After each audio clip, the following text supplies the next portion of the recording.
Shalom, pemirsa yang diberkati Tuhan, bertemu kembali dalam seri pelajaran Sekolah Sabat. Namun sebelum memulai, mari kita sama-sama berdoa. Bapa kami berterima kerajaan surga Bapa, kami mengucap syukur Bapa karena Engkau masih menuntun kami, memberkati kami di sepanjang kehidupan kami Bapa. Bapa, sebentar ini kami ingin memulai pelajaran sekolah sahabat kami, kiranya apa yang akan kami dengarkan, kiranya itu bisa menguatkan iman kami dan kami bisa mempraktekannya dalam kehidupan kami masing-masing. Inilah doa kami, ampun kesalahan dosa-dosa kami, ke dalam nama Tuhan Yesus kami berdoa, amin. Pelajaran sekolah sahabat hari Senin 24 Maret 2025 yang berjudul Hukum Taurat itu kudus, benar, dan baik. Kasih adalah landasan hukum Allah. Ketika Allah menegakkan hukum, Dia menegakkan kasih. Inilah sebabnya mengapa Yesus mati untuk menyelamatkan orang-orang berdosa, agar Dia dapat menegakkan hukum dan pada saat yang sama memberikan kasih karunia kepada kita.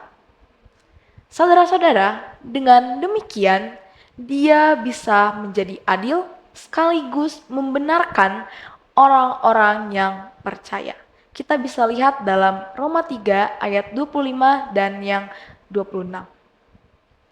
Sungguh suatu ekspresi kasih. Oleh karena itu, hukum bukannya menjadi tidak sah melalui proses penebusan, malahan semakin dikukuhkan. Saudara-saudara, mari kita membaca dalam Roma 6 ayat 1 sampai yang ketiga, dan kita bisa juga membaca dalam Roma 7 ayat 7 sampai yang ke-12, dengan penekatan khusus pada ayatnya yang ke-12. Roma 6 ayat 1 sampai yang ketiga. Ayatnya yang pertama, jika demikian, apakah yang hendak kita katakan? Bolehkah kita bertekun dalam dosa supaya semakin bertambah kasih karunia itu? Sekali-sekali tidak. Bukankah kita telah mati bagi dosa? Bagaimanakah kita masih dapat hidup di dalamnya?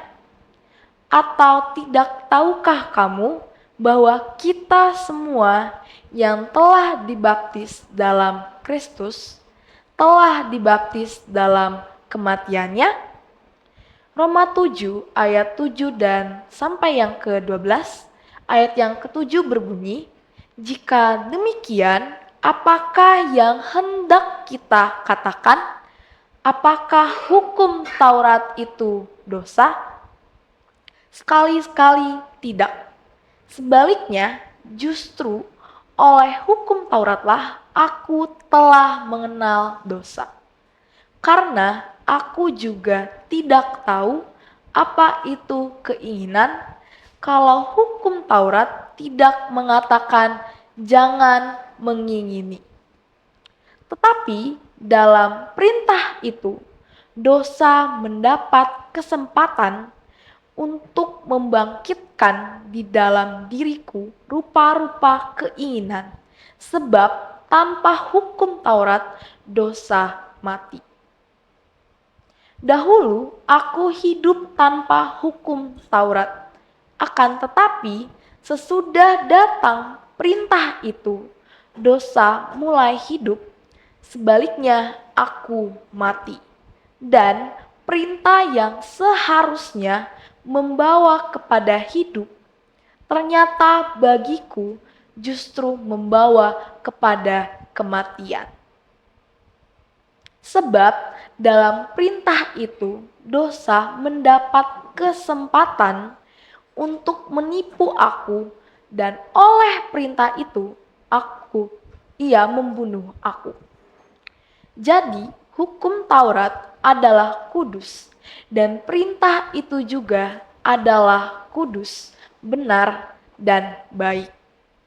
Apakah yang ayat-ayat ini beritahukan kepada kita mengenai hukum Taurat bahkan setelah Kristus mati?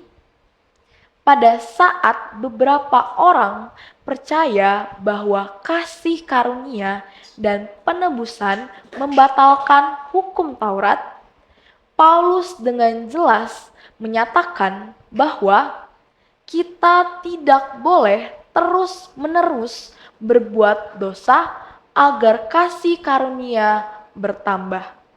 Sebaliknya, mereka yang berada di dalam Kristus karena iman telah dibaptis dalam kematiannya. Dan karena itu menganggap diri mereka mati terhadap dosa dan hidup bagi Kristus. Hukum Allah bukanlah dosa, namun hukum tersebut antara lain membuat dosa dan keberdosaan kita menjadi jelas bagi kita. Itulah sebabnya, ya, hukum Taurat itu kudus dan perintah itu juga kudus, benar, dan baik. Roma 7 ayatnya yang ke-12. Tidak ada yang lain selain hukum itu yang mengungkapkan kebutuhan kita yang besar akan keselamatan, akan penebusan keselamatan, dan penebusan yang hanya diperoleh melalui Kristus. Oleh karena itu, kami tidak membatalkan hukum Taurat karena iman.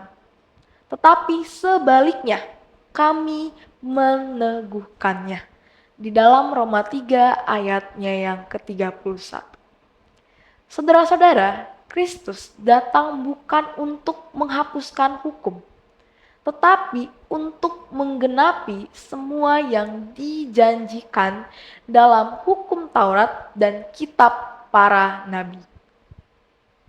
Oleh karena itu, dia menekankan bahwa selama belum lenyap langit dan bumi ini, satu kota atau satu titik pun tidak akan ditiadakan dari hukum Taurat. Hukum Allah itu sendiri melambangkan kekudusan Allah, karakter kasih, keadilan, dan kebaikan, dan juga kebenarannya yang sempurna. Imamat 19 ayat 2, Mazmur 19 ayat 8 dan 9, Mazmur 119 ayat 142 dan 172. Dalam hal ini penting bahwa menurut Keluaran 31 ayat 18, Allah sendiri yang menuliskan 10 perintah Allah pada loh batu.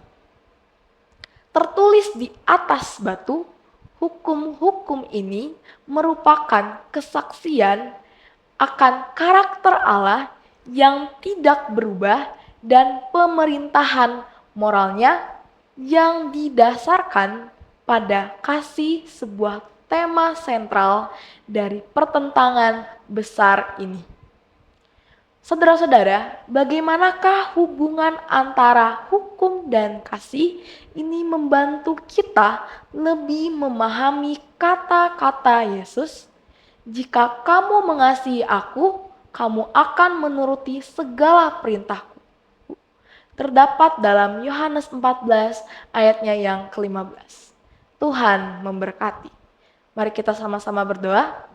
Bapa kami bertata kerjaan sorga, kami mengucap syukur Bapa karena baru saja kami sudah mendengarkan firman Bapa, kiranya apa yang sudah kami pelajari tentang hukum Taurat Bapa, kiranya itu bisa menguatkan iman kami agar kami bisa lebih bisa mempraktekannya dalam kehidupan kami dan juga kami bisa dikuatkan oleh firman-firman-Mu Bapa. Bapa, secara khusus Bapa, kami berdoa Bapa untuk orang-orang yang ada di sekitar kami, seperti orang yang mungkin sedang sakit, kiranya Engkau menyembuhkannya Bapa, dan ataupun yang sedang dalam pergumulan, kiranya Engkau memberkati mereka dan menuntun mereka Bapa. Inilah doa kami, ampuni kesalahan dosa-dosa kami, kami bernama Tuhan Yesus kami berdoa, amin.